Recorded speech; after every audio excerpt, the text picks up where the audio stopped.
Hey fans, people interwebs, it's me, your hilarious jackass, Sam of SG1, or Tony, back for another Starship, the official Starships collection review by Eagle Moss. Yes, we're doing issue 106, Kazon Raider. Yes, and as per usual, well, a bit of housekeeping first. Yeah, I am a bit behind. Work's been just fucking mega crazy at the minute, and you know, I've just bought this, so I'm I'm a bit obsessed. So yeah, it's I'm trying to get on top before the next few issues come out. I've still got I've got Kazon, the Bird of Prey, the USS Hawaii, the Borg, Diamond, Queen's Diamond, and the Space Station K7. So I need to get on with it, really, basically. I've got a few ships to do. So let's get into the meat and veg of this fucking video, shall we? We are doing a magazine, as usual, and a ship itself in just a moment. So, let's get on, shall we? We have the specification, operated by the Kazon and the Trabe. Type, small warship. In operation, 24th century. Location, Delta Quadrant. Length, 160 metres approximately, depending on size, depending on which episode. It's one of those types of ships, yes. So, yes, it's one of those types of ships. So, yeah. Yeah. So yeah, we've got quite a nice, beautiful, quite a nice render of the ship itself. That's quite an ugly shot, if I'm honest. They could have done the sort of down, like that shot. I do like that shot of it, but that one's kind of a weird shot. But it's beautifully rendered, and it's not a criticism. It's just the way the ship's designed, you know. But it is an odd choice that they used that size. Kazon Raiders were originally designed and built by the Trabe, with the main body of the shaped like an airship, and had various fin-like structures added to the underside, including distinctive rudder-shaped protuberance under the bow. Excuse me. By 2370, the Kazon were really a collective of semi-independent sects, and they had no overall leader or government. These operated by at least 18 different sects of various sizes and power. Now, but the Kazon, the named Kazon, apparently there's at least 18 sects at one point. Do we have the Kazon Ogla, the Kazon Nistrum, the Kazon Oglamar, the Relora, the Mostral, the Pomar, and the Hobai. And then there's apparently these other sects that are loyal to no one. So there's like small groups that just have one or two ships, and they're loyal to no one. And there was no overall leader until Jal Sankur. The Kazon operated in an area of Delta Quadrant that was poor in natural resources. To make up for this, the Kazon employed raiders to launch attacks on other vessels, using their phasers and photonic charges to disable them. They would then board the incapacitated ship and ransack it for anything deemed of value. Yeah. I've got some various images of various episodes. I think mostly manoeuvres and basics, I think. I want this. Eagle Moss, this ship, please. The Kazon Predator class, want that. Then we've got some ships at there. Firing phasers at warp, you can't do it because of the Doppler effect, mostly. And then you've got, you know, Jal Colour looking very pleased with themselves. And then you've got ships firing, and then you got the torpedo ship. I want that as well. So yeah, all ships used by the Kazon once belonged to the Trabe, and after the Kazon united and banished the Trabe from their homeworld under Jal Salkur, they roamed through space in a small flotilla, struggling to survive. Mobius was one of their leaders and convinced Captain Janeway to help them try and make peace with the Kazon. However, when the separate Kazon leaders were gathered for the peace talks, the Trabe had tried to kill them. Yeah, so... Oh, dropped my magazine on the floor. I think I've missed a page somewhere. No, there we go. Then we got the topographical view, which is very nice. Very nice, very nice, very nice. What else we got here? Kazon Raider could become cloaked and invisible to enemy ship sensors by employing a type of masking circuitry that was unfamiliar to Starfleet. Raiders were also known to carry small complement of fighter-type craft. These would operate by a single occupant, and they shared a very similar design to the Raiders, only much smaller scale. Yeah, instead of having like a bridge, they just had a cockpit there. If you can see, they had a cockpit there, which is pretty cool. But it's a bit odd that they've got small scale ships and then larger scale. The same design. It seems lazy, but you know, hey, it's the trade. They design them. It was not uncommon for Kazon ships to find a room filled with trophies or items from vessels that the Kazon had destroyed. They also took clothing from bodies of their enemies and displayed them in these rooms.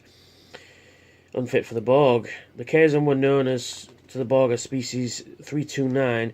According to 7 of 9, the Kazon were unremarkable and unworthy of assimilation because they would detract from perfection. In early 2370, there was at least 18 different Kazon sects. I've gone through them. The most powerful, the Ogla and the Relora, and they possessed the most ships.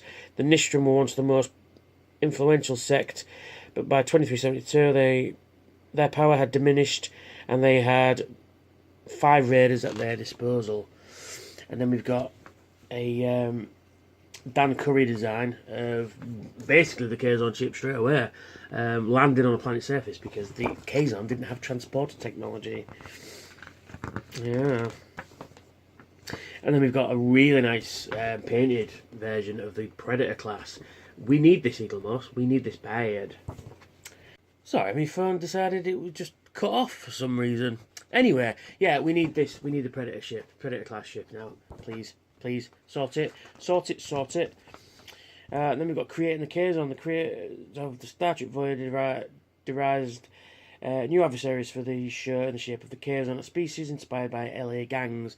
Yeah, they didn't really work, unfortunately, the Kazon. They were, you know, it's a shame, really, because they had a good kind of backstory, and I like the whole, you know, the different sects not having a central government and all that sort of stuff. But alas, they didn't really work that well, and it's all about how they created the Kazon there. And they were going to be called Gazon at one point, but they changed it to Kazon. Yeah, and it goes into the creation and various episodes that they appear. First appearance, State of Flux. That's wrong. It's Caretaker. The first appearance, because you see a few landed on the surface, and then of course they attack Voyager in the episode. But they do appear heavily in manoeuvres. State of Flux rather. It took 7 hours of makeup artists and hairdressers to complete their work on Simba Smith, who played the dancer seen in the Cerberus Bar Starship Voyager episode Alliances. Her scene was shot on 30th of October 1995, and Smith revealed that she wanted it to be a day later, as it would have provided a great Halloween costume. Starship Voyager episode State of Flux marks the first appearance of Anthony DeLongis. I'm saying that wrong, probably. Playing Marge Culler in the headdress that DeLongis wore in this episode was mainly made of sponges and dog chew toys. Lovely. Also, a little fact about Anthony DeLongis. You cast your minds back to the year 1987 and the film Masters of the Universe, starring Robert Duncan McNeil, but the character of Blade in that film is played by DeLongis. Yeah, so Marge Culler and Paris have history. Charles Lucer, who played the trade leader Mobis in Alliances, earlier portrayed Vas Alcar in the Next Generation episode Man of the People, and went on to play Captain Jackson Keane in the Enterprise episode Fortunate Son. And that's the magazine. Quite good, actually, this one, this time round. Really good, really enjoyed that one. So, onto the model itself, and here we are. The Kazon Raider. It's very nice. It's very nice. I think it should be a shade lighter, but it works. I like it. I once built a big one of these a long time ago. Man bought me it for Christmas one year, and I built it, and it didn't work very well. I tried to put a wash on it, you know, dry brush, which had dirt and grime, and I forgot to take it off, and it just looked streaked in black paint. It was an experiment that didn't work very well. I still have the model somewhere, but yeah, it's really nice. I love it. I always like these coloured in parts here, because I remember actually, I built it. I remember when went to model shop in town. It's no longer there now, but I went to the model shop in town, and he said, "What am I building?" I said, "I'm building a Kazon Raider," and he was like, "What?" And you know, back in the day, I didn't have a phone to bring out and go one of these. I had to describe the colours to him. And he's like, "Well, what are you building?" I said, "A Kazon Raider from Star Trek Voyager." And he just didn't get it. He didn't get it. And he goes, "Oh, it's Star Trek, isn't it?" "Oh, yes." And he's quite arrogant, actually, the bloke in the model shop. But anyway, so yeah, it's very nice. No clear plastic in this one, but you know, it is what it is. I mean, you've got your impulse engines there, and you've got your warp engines on the, the fins there. I tell you what, though. I've encountered these on Star Trek Online, and they are literally no threat. That's unfortunately how bad the Kazon are. Even in Star Trek Online, they're just no threat. The Predator class ships, because they're big and armed to the teeth, yeah, I have had my ship blown up once or twice by them, but the actual Raiders, I can piss through them like they're not even there. But this model, it's really nice detail in it. I like these sensor palettes and stuff like that on the side there. On the underside, it's quite bare, but then that's how the model is. You've got the rudder type thing at the front there, and it's just nice. It's really nice. It's a tad small. Allow me to demonstrate. I've got the Hawaii here. It is very small in comparison. There's no forced perspective.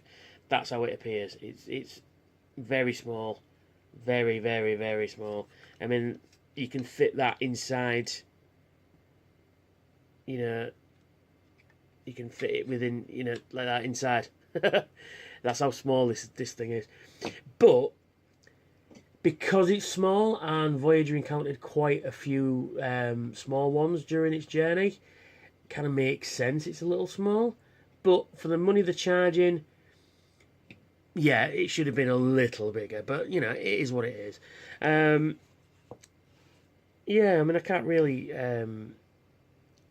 complain, really, because, I mean, even this is in Voyager's first season, it's taken 106 issues to get to this one.